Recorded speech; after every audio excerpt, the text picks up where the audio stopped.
First of all, Pakistan is not following Islam. Are you joking?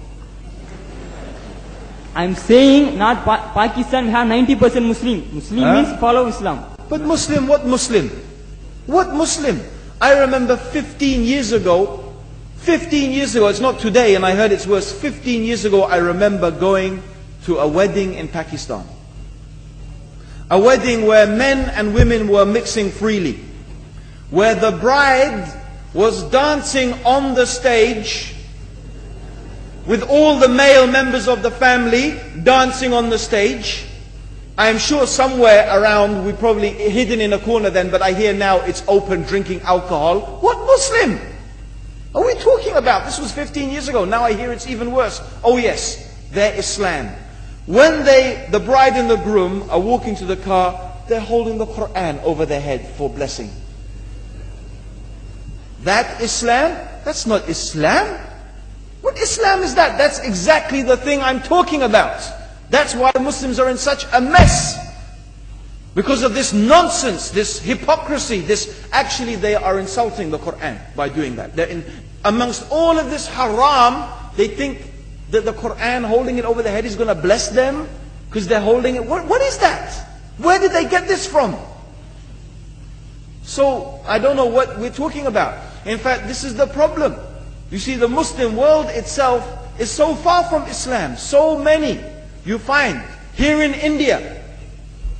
I know it's not a Muslim country, but there are lots of Muslims here. But I don't know what sort of Muslim. Most of them go to the dargah and they call upon some dead person in the grave, and they think that by talking to a dead person they're going to have their needs fulfilled. What's the difference between that and worshipping an idol? There's no difference, believe me. It's shirk.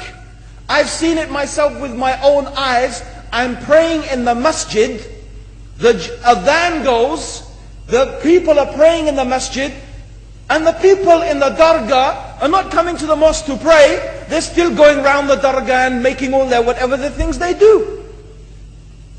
What's that? That's not Islam.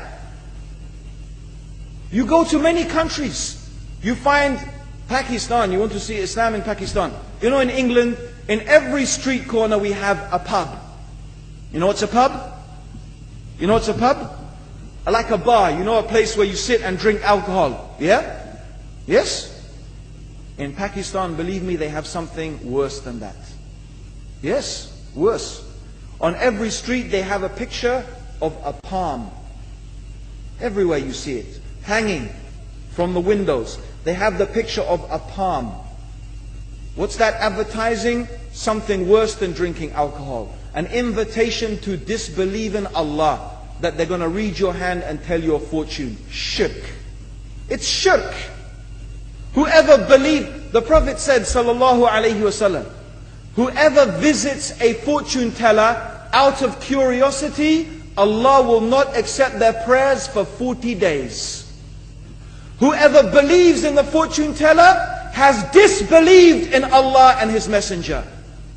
That includes, by the way, horoscopes. Yet you see in Pakistan, a picture everywhere of a hand. Worse than a pub. Worse than a pub. It is better to drink alcohol than make shirk with Allah. Yes. So this is the Muslim countries. You will not find one except they are not doing magic and shirk and kufr. Or except maybe one or two you will find. So this is the state of the Muslims. So no wonder we're in the confusion and the chaos. So these are not good examples. And this is really, in fact, the very reason that I'm saying why we are in such a big mess.